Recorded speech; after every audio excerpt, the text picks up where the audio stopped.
Hello everyone, welcome to my video. मैले चाहिँ after so long यो भिडियोमा भोइस ओभर गर्दैछु किनभने यो भिडियो चाहिँ र्यान्डमली बनाएको थिएँ, त्यही भएर मैले बोलेर भिडियो बनाएको थिएन। यो चाहिँ अबुधाबीमा रहेको वार्नर ब्रदर हो जुन चाहिँ यस आइल्यान्डमा लोकेटेड छ। त्यहाँ गएको थियौँ हामी। यस्तो दामी ठाउँ रहेछ यो, इन्डोर हो सबै हैन, तर नेचुरल पार्कहरु जस्तो छ के यो, एकदम राम्रो छ, आर्टिफिशियल हो। अनि तपाईहरु पनि यदि अबुधाबी दुबई कता युएई भित्र हुनुहुन्छ भने यो चाहिँ एकचोटी भिजिट गर्नुपर्ने नै ठाउँ रहेछ। मलाई यस्तो आनन्द आयो यो ठाउँ भिजिट गरेर। यहाँ चाहिँ खेल्ने कुराहरुको अप्सन यति धेरै छ। यो एउटा सिटी जस्तै लाग्छ, युरोपियन सिटीहरु जस्तो लाग्छ हैन। भित्र गइसकेपछि यस्तो दामी छ, त्यो स्काईहरुलाई पनि यति नेचुरल भाइब दिएको छ नि। अनि यो बोट भयो, यो बोट खेल्दा यस्तो रमाइलो हुन्छ नि, कुरै नगर्नु। तर टिकट चाहिँ quite expensive. It cost maybe 345 or 350 dirhams। यो भनेको अलिक एक्सपेन्सिभ नै पर्छ है। अब हामी चाहिँ तर फ्रीमा हाम्रो कम्पनीले लगेको भनेर गएको हो, नत्र भने त्यत्रो धेरै पैसा तिरेर चाहिँ गइदैन जस्तो लाग्छ। एनीवे मेरो साथी बहिनीहरु चाहिँ गेम खेल्न गयो, म चाहिँ एकदम डरपोक भएको भएर म चाहिँ गेम नखेली यतिकै राउन्ड लगाएर हिँडेको। तर मैले एक दुईवटा गेम चाहिँ खेलेँ जुन चाहिँ एकदमै रमाइलो थियो। यो भयो, यो बोट was so amazing.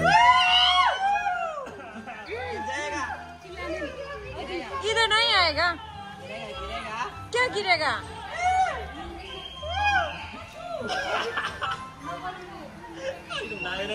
Wow, look at it, it's so beautiful.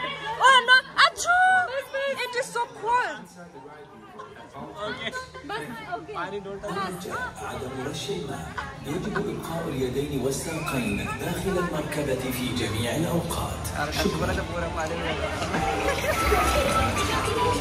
found this last night. Oh, Wilma, it's darling. I can't wait to show it off. I can't roll these Pronto burgers myself. Take one of those burgers from my factory, Mom.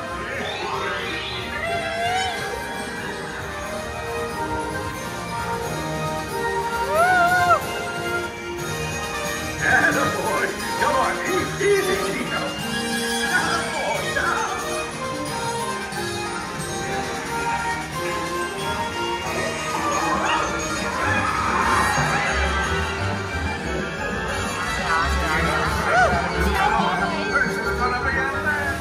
ओइ तर अगाडि धेरै आउँदैन रहेछ है पानी। धेरै आएन। पछाडीको मान्छे पछाडि धेरै आयो। Hello hello.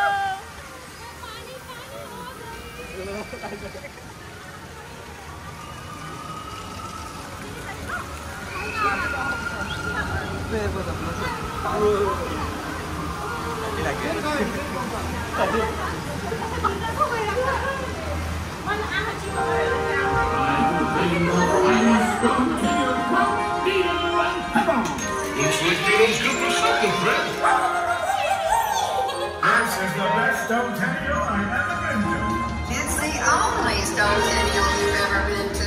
And it was the best, just like you, Wilma. यो कसैले पनि भन्दैन यो आर्टिफिशियल स्काई हो भनेर। यस्तो दामी बिल्डिङहरु पनि यति ठुलो ठुलो छ है, यस्तो रमाइलो ठाउँ छ के।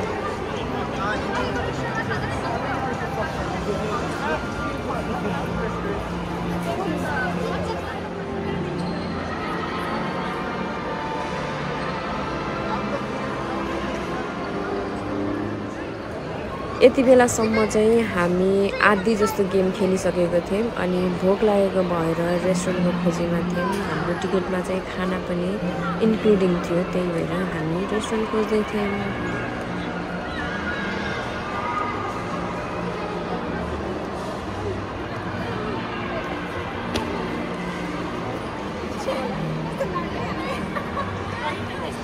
फाइनली हामीले चाहिँ यो रेस्टुरेन्टमा जाने डिसिजन गर्यौँ। यो रेस्टुरेन्टको नाम चाहिँ हल अफ डुम भनेर थियो। अनि हामी यहाँ गएको त नेपाली दाइ हुनुहुँदो रहेछ, हामीलाई कति धेरै कम्प्लिमेन्टरी पनि दिनुभयो। Thank you so much.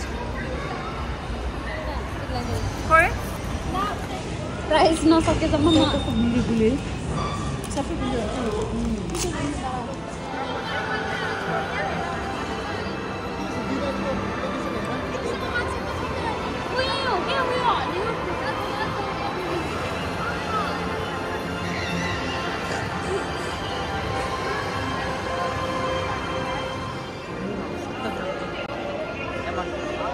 यो सबै आर्टिफिसियल आकाश बनाएको यहाँ अनि यो चाहिँ एकदम विदेशी भाइब छ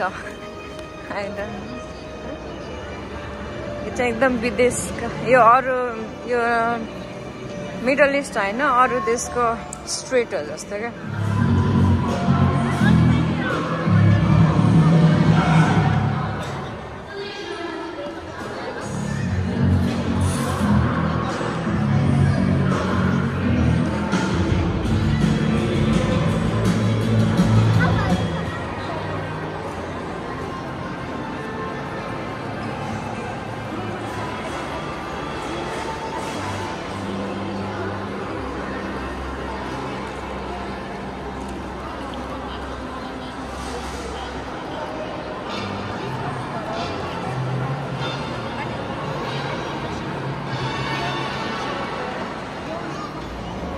म चाहिँ अहिले यो वार्नर ब्रदरको आई थिङ्क सेन्टर पोइन्ट होला यो सेन्टर पोइन्ट होला यहाँनिर छु होइन अनि यो चाहिँ स्काई जुन देखिराख्नु भएको छ यो आकाश यो चाहिँ नेचुरल आकाश होइन क्या यो आर्टिफिसियल आकाश हो किन हामी चाहिँ एकदम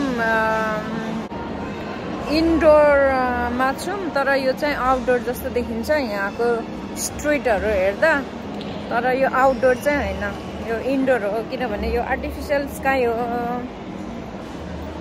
यो प्लान्ट पनि आर्टिफिसियल प्लान्ट हो उता यो चाहिँ कार्टुनहरूको ल्यान्ड रहेछ यहाँ चाहिँ यो पनि आर्टिफिसियल नै हो